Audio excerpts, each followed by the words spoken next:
کتونکو د حریم شاه سره ناست یم. حریم شاه هغه پیغله ده چې ډېر په لږه موده کې ډېر زیات شهرت یې موندلی. په ټولنیزو رسنیو په میلیونونو مینوال پیدا کړي دي. د دې د شهرت وجه په نږدې وختونو کې د پاکستان د حکمرانانو په ایوانونو کې ځینې هغه ویډیوګانې دي چې بیا لانجمنې ګرځېدلې دي او په دې ډېرې نیوکې هم شوي دي. د حریم شاه سره خبرې کوو د دې د ژوند کیسې او د فضا حسین نه تر حریم شاه جوړېدو پورې دغه سفر منځني وخت کې د کومو مشکلاتو سره مخ شوه، دغه هر څه ستاسې مخکې وراوړو. لومبۍ پوښتنه، که تاسې د خپلې خولې اوریدونکو ته کتونکو ته زموږ ووایئ چې حریم شاه څوک ده، د کومې سیمې اوسیدونکې ده؟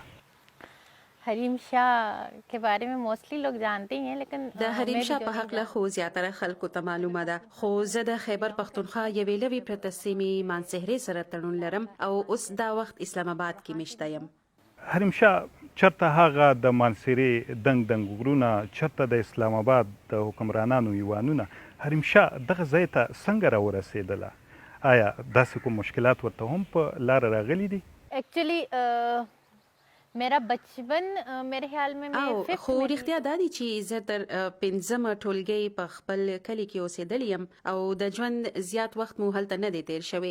د دې په شا وجه زما د زده کړو سره مینه وه. هلته نه خو کالج و او نه پوهنتون و. د شپږمې ټولګۍ وروسته د خپلو زده کړو په خاطره د کلي لرې شوم. زمون کلی ډېر وروسته پاتې و. زه زده کړو دپاره د کور نه لرې پیغله شوم او دغه پیغلتوب وختونه مو په اسلام آباد، پیښور او لاهور کې تیر کړل. के लिए मुझे जो है तो څنګه حریم شاه چې چرته هم ځي د پاکستان د حکمرانانو ایوانونو ته چې ځي هر ځای کې دروازې ورته پرانیستی کېږي، دغه څنګه؟ कैसे दरवाजे खुल जाते हैं. څنګه راته دروازې پرانیستی شي د دې به درته اوس څه جواب درکم، خو دا به ووایم چې په دې لړ کې مو تر اوسه په ژوند کې کوم مشکل نه دی راغلی.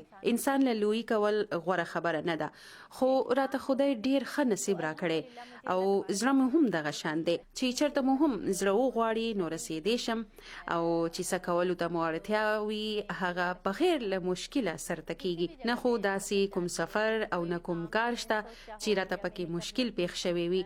دغه هر څه راته ډېرې وړیا وي. تاسې دغه نږدې وخت کې بیا ځینې د حکمرانانو ایوانونو ته چې لاړلی، د پاکستان د خارجه چارو وزارت د وزیر اعظم ودانې ډېر حساسه ځایونو ته لاړلی. دغه آیا تاسې نه ګڼئ چې دا یو ګران کار دی، هر څوک یې نشي کولی؟ जी बिल्कुल आप ठीक फरमा रहे हैं. यहाँ पे होता है او دلته هم داسې وي چاته د دغه ایوانونو دروازې پرانیستې کېږي نو چا پسې تړلی کېږي. دغه رښتیا دی او خلک یې ویني چې دغه کومو ځایونو ته زه رسېږم نو هر څوک ورته د رسېدلو تصور هم نشي کولی. خو زه خو دا نه غواړم، هر چاته په یو نظر کتل پکار دي. خو دغه پوښتنه د واکمنانو او د دغه غټانو کول پکار دي چې هر چا له عزت ولې نه ورکوي. ستاسې ځینې لانجمنې ویډیوګانې کله چې په ټولنیزو رسنیو باندې خورې شوې، د هغې وروستو په تاسې باندې نیوکې هم کېدلې. ځینې پاکستاني سیاستمدارانو داسې هم چې بیا دړیکې تاسې خپله ویلي و چې تاسو ته یې راکولې، د مقدمو د قضیو خبره هم کېدله. آیا اوس دا وخت خو هم د کوم داسې دړیکو سره د خطر سره مخ یې؟ देखिए खतरों की खिलाड़ी ګورئ تاسو د خطر خبره کوئ نو زه خو د دړیکو نه یریږم، ځکه چې د خطر سره لوبې کول مو ښه زده دي. لکه چې هغه ویل کېږي د ګیدړ د 100 کلونو څخه د زمري د یوې ورځې ژوند غوره دی. زه باور لرم چې زمونږ رب د ژوند حفاظت کوونکی دی. نو په داسې کې د دغه خلکو که ویره کوو نو بیا به په ژوند کې څه هم نشو کولی. څوک چې ژوند کې څه کول غواړي نو د دغه دړیکو بیا پروا نه کوي. د رب یره چې په زړه کې ساتي نو نورې ویرې ورکې شي. دغه وخت کې تاسې په کومو ځایونو کې اوسېدلي وئ؟ ما د ډیرو هیوادونو سفر کړی ځکه چې دغه زما د خوښې مشغوله ده. زما د هیواد دننه او بهر کلیوالي او خارجي سیمو کې چکرې خوښې دي. پاکستان کې خو ګډ مو کتلی، خو بهر هیوادونو کې اوس هم ډیر ځایونه چې ملا نه دي لیدلي نو ورته تګ غواړم. حریم ډیر شهرت تاسې موندلی دی. څه ګڼئ څومره لاسته راوړنې تاسې وینئ چې څه هم لاسته کړي دي تر اوسه پورې او بیا دا چې په را روان وخت کې بل کوم هدف ځان ته ساتلی دی چې غواړئ هغه ځای ته ورسئ؟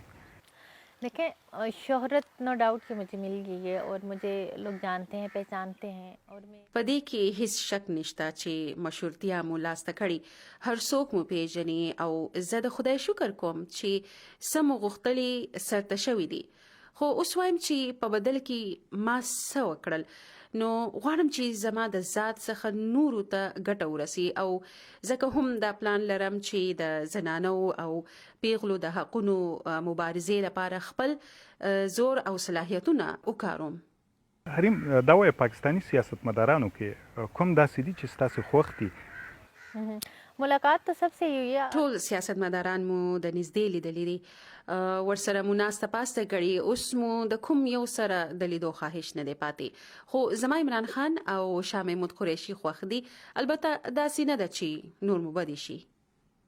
حریم پاکستاني سیاستدانانو ته څنګه ګورئ؟ زیاتره سیاستدانان داسې دي چې تاسې لیدلي دي ډېر د نږدې نه څنګه دی دغه خلک دغه طبقه जो हकीकत है या ये समझ लें कि एक چې څه رښتیا دي نو هر چاته معلوم دی دغه سیاستمدارانو کې درغلي کوونکي ډېر وي د خپل څوکو څخه ناجایزه ګټه پورته کول ظلم زیاتې کول دغه ډېر داسې کارونه دي چې زموږ د خرابۍ وجې دي کچري مو د خپلې څوکې او مرتبې سره انصاف کړی وي نو ټولې معاملې به روغې روانې وي خو دلته امانتداري او اخلاص نه لیدل کیږي بس د ځان خودنې د پاره او د میډیا او ولس پام ځان ته راړولو د پاره تشې ډرامې جوړول کیږي کچري دا ویروي چې دغه د واک اختیار بې ځایه په کارولو برانه پوښتنه کیږي نو بیا به د ولس د ښېګڼې او حقونو پام ساتل کېدو خو دلته چې څوک واکمن شي